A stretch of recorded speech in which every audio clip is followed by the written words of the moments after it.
आपके समाधान देखें तो सबसे पहले तो ये कि गरीबी को अगर हमें आपके करनी होगी एक प्रॉपर प्लानिंग, ठीक है। दूसरा आपके प्लानिंग भी कैसी, डिसेंट्रलाइज्ड प्लानिंग, यानी कि बॉटम से लेवल से उठा के ऊपर लाना होगा। इसके बाद इंडस्ट्रियल डिसेंट्रलाइजेशन को बढ़ावा देना होगा, उद्योगों का विकेंद्रीकरण, यानी कि उद्योग कुछ ही शहरों में सीमित ना हो, भारत के सभी जिले और सभी शहरों तक आपके इंडस्ट्रियलाइजेशन को बढ़ावा देना होगा। इसके अलावा एग्रीकल्चर इंफ्रा, इसको सही करना होगा। Industrial infra, energy, transport, communication, इसको पहुंचाना होगा गांव गांव तक। इसके अलावा देश में स्मॉल स्केल इंडस्ट्रीज और कॉटेज इंडस्ट्रीज को बढ़ावा देना होगा। माइक्रो फाइनेंस एंड एसएचजी होगा, माइक्रो फाइनेंस एंड एसएचजी, इन दोनों को बढ़ावा में देना होगा। माइक्रो फाइनेंस और एसएचजी लगभग साथ ही साथ काम करते हैं, ठीक। तो माइक्रो फाइनेंस यानी छोटे लोन, एसएचजी यानी कि सेल्फ हेल्प ग्रुप, 2, 3, 4 लोगों का एक ऐसा समूह जो कोई इकोनॉमिक एक्टिविटी करे और अपने समूह का सर्वाइवल करे, ठीक। तो इसे हम क्या कहते हैं, एसएचजी, सेल्फ हेल्प ग्रुप। इसके अलावा प्रोफेशनल एजुकेशन को देश में बढ़ावा देना होगा। एजुकेशन और एम्प्लॉयमेंट को क्या करना होगा, इंटर रिलेट करना होगा। इंटरनल सिक्योरिटी, इसको देश में बढ़ाना होगा। पॉपुलेशन कंट्रोल और आपके यूनिवर्सल बेसिक इनकम के प्रोविजन, कि देश के हर नागरिक को एक बेसिक इनकम मिल सके, ठीक। तो यूनिवर्सल बेसिक इनकम जैसे कि आपके एम नरेगा, एम नरेगा में क्या कोशिश की गई है कि कम से कम इतना पैसा तो गांव के लोगों को मिल जाए, ठीक है। तो ये आपके सारे प्रोसीजर हैं किसके, गरीबी को कम करने के, ठीक है। चलिए नोट कर लिए। तो अनएम्प्लॉयमेंट यानी कि आपके बेरोजगारी, तो बेरोजगारी हम कहते कैसे समझना, 15 से 64 साल के बीच का एक ऐसा व्यक्ति, अब यहां 15 साल क्यों लिया है, क्योंकि 14 साल तक चाइल्ड लेबर एक्ट है, ठीक है।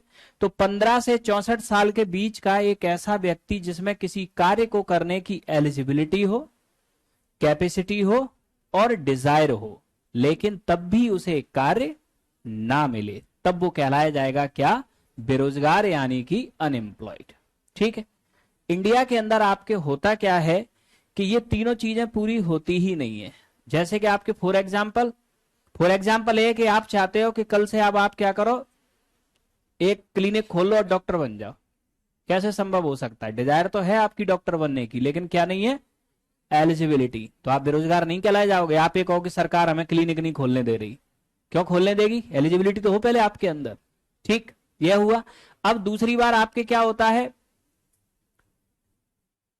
आपके अंदर एलिजिबिलिटी है और डिजायर भी और कैपेसिटी नहीं है। हाइट है आपकी 4 फुट 9 इंच और कह रहे हो कि आप आईपीएस बन जाओ, संभव ही नहीं है। क्यों, क्योंकि अब यहां फिजिकल कैपेसिटी आपकी आईपीएस के लिए पर्याप्त नहीं है। तो आप आईएएस का एग्जाम क्रैक कर भी लोगे तब भी नहीं बन पाओगे वो तो, क्योंकि 5 फुट 5 इंच मिनिमम फोर्सेस के लिए क्या चाहिए, हाइट चाहिए।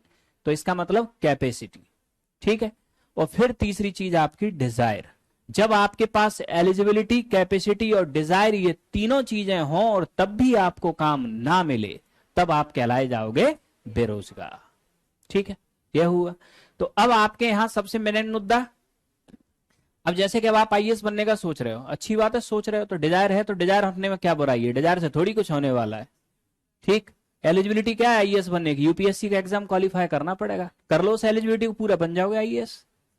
तो सरकार आपके बेरोजगारी को नहीं बढ़ा रही, बेरोजगारी की डेफिनेशन को ही हम ढंग से नहीं समझ पा रहे, इसलिए हम खुद को बोल देते हैं तुरंत बेरोजगार है, सारे स्टूडेंट झंडा बुलंद कर देते हैं।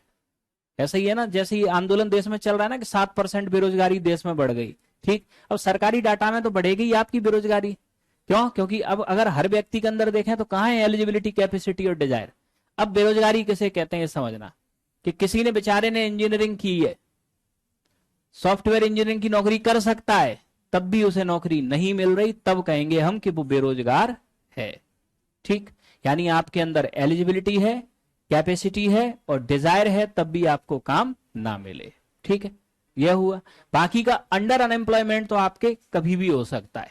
अंडर अनएम्प्लॉयमेंट का मतलब अपनी योग्यता या क्षमता से कम का कार्य करना, ठीक। तो अपनी योग्यता या क्षमता से कम का कार्य करना है, आपको कहां दिखाई देगा, चपरासी का पेपर निकलने दो, सारे पीएचडी इंजीनियर सबसे ज्यादा फॉर्म इन्हीं के होते हैं, उसमें चपरासी वाले में सबसे ज्यादा कंपनी।